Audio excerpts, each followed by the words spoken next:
اصل ہے توفیق، وہ جسے توفیق دیتا ہے۔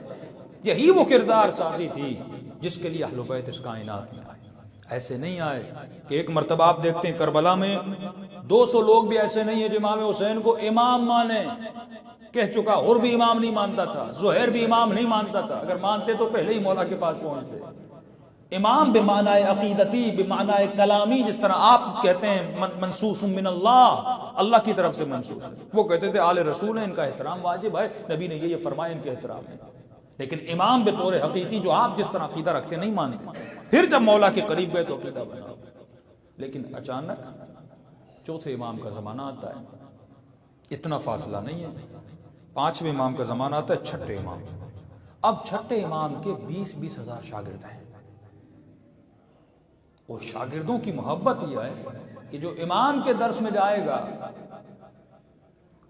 اسے پیسے لیے جاتے تھے، اور جو فلاں صاحب کے درس میں جاتا تھا اسے پیسے دیے جاتے تھے۔ پھر بتا رہا ہوں، یہ عقل معاش، یعنی پیسے کے ذریعے سے خریدا جا رہا ہے، پیسے کے ذریعے سے اپنے مکتب کو بڑھاوا دیا جا رہا ہے۔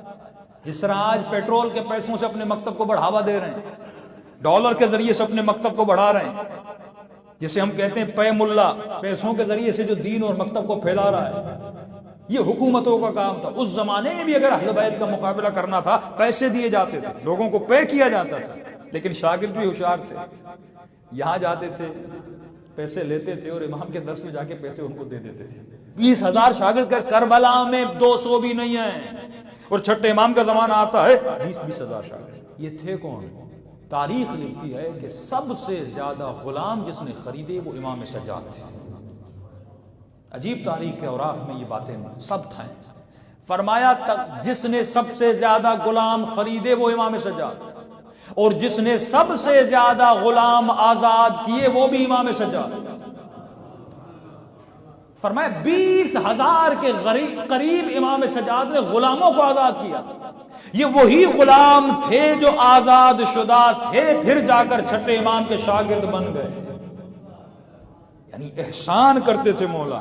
اور غلام بھی کیسے غلام؟ ایک شخص کہتا ہے مدینے میں بارش برسنا بند ہو گئی، کئی دن گزر گئے لیکن بارش کا ایک قطرہ بھی نہیں برسا۔ لوگ پیاس میں اور تشنگی میں اور قحطی میں آ گئے اور دعائیں کرنے لگے۔ کسی نے کہا آؤ صحرا میں چلتے ہیں اور 3 دن دعائیں کرتے ہیں، استسقاء دعا پڑھتے ہیں، خدا شاید بارش کو برسا دے۔ لیکن پڑھتے رہے، بارش نہیں برسی۔ اتنے میں لوگ رونے لگے، اے خدا تمہاری رحمت کو کیا ہوا، اے خدا اپنی رحمت کو کیوں نہیں برساتا۔ یہ شخص کہتا ہے میں بازار سے گزر رہا تھا، ایک کالا حبشی غلام تھا جس نے لوگوں کے گریے کو دیکھ کر اس کی آنکھوں میں آنسو بہہ آئے۔ یہ کسی کنارے پر گیا، نگاہ کو رحمت الہی کی طرف بلند کیا، ہاتھوں کو بلند کیا کہ پروردگارا اس غلام کے آنسوؤں کو دیکھ۔ کہ بس غلام کا کہنا تھا، بادلوں نے تیزی سے آنا شروع کر دیا اور بارش نے برسنا شروع کر دیا۔ کمیں پریشان ہو گئے کہ حبشی غلام ہے، لیکن اتنا صاحب کرامت، لوگ خوش ہیں کہ ہماری دعا قبول ہوئی ہے۔ کہ میں نے تو دیکھ لیا یہ غلام تھا جس کی دعا میں اتنا اثر تھا اور اس کی دعا قبول ہوئی ہے۔ میں نے اس غلام کا پیچھا کیا کہ غلام جاتا کہاں ہے، پیچھا کرتا گیا، ایک مرتبہ دیکھا یہ زین العابدین کے گھر کے اندر داخل ہوا، میرے آقا کے گھر میں داخل ہوا، میرے مولا کے گھر میں داخل ہوا۔ اس نے تھوڑی دیر کے بعد دروازے پہ دستک دی، امام نے دروازہ کھولا، کہا مولا آپ کے گھر میں ایک حبشی غلام آیا۔ امام نے کہا میرے بہت غلام ہیں، اگر ہو سکے میں اس غلام کو آپ سے خریدنا چاہتا ہوں۔ امام نے کہا اگر وہ آنا چاہے تو مجھے کوئی مسئلہ نہیں ہے۔ گھر میں آتا ہے کہ کون سا غلام ہے؟ اس نے غلاموں کو دیکھا، کہا مولا یہ غلام۔ امام نے کہا اسے لینا کیوں؟ کہ جتنی قیمت کہیں میں دینے کے لیے تیار ہوں، جو کہیں میں دینے کے لیے تیار ہوں۔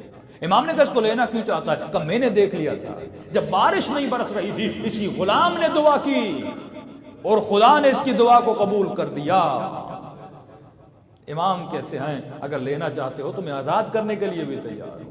کہ اتنا غلام کو سننا تھا، اس نے نگاہ آسمان کی طرف پھر بلند کی کہ خدا میں ریاکاری کرنا نہیں چاہتا تھا۔ یہ ریاکاری کی بلا کہ مالدار میں بھی ریاکاری کی نشانیاں ہیں، اور آج کل متقیوں میں بھی ریاکاری کی نشانیاں ہیں۔ کوئی اپنی تقویٰ کو ریا کا باعث بناتا ہے، کوئی اپنی شاعری کو ریا کا باعث بناتا ہے، کوئی اپنے مال اور اچھے کاموں کو ریاکاری کے لیے چوز کرتا ہے۔ اس نے کہا خدا میں دکھانا نہیں چاہتا تھا، میں نے لوگوں کا گریہ دیکھا، میں نے لوگوں کا تڑپنا اور بلبنا دیکھا، اسی لیے میں نے دعا کی تھی تو بارش برسا دے۔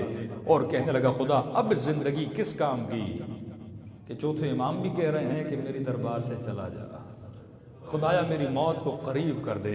کا اتنا کہنا تھا، وہیں سے اس کی روح نکلی اور وہیں پہ وہ غلام گر گیا۔ یہ کرامات ہیں مولا زین العابدین کے غلاموں کی، تو تصور کرو خود زین العابدین کی شخصیت کیا ہوگی۔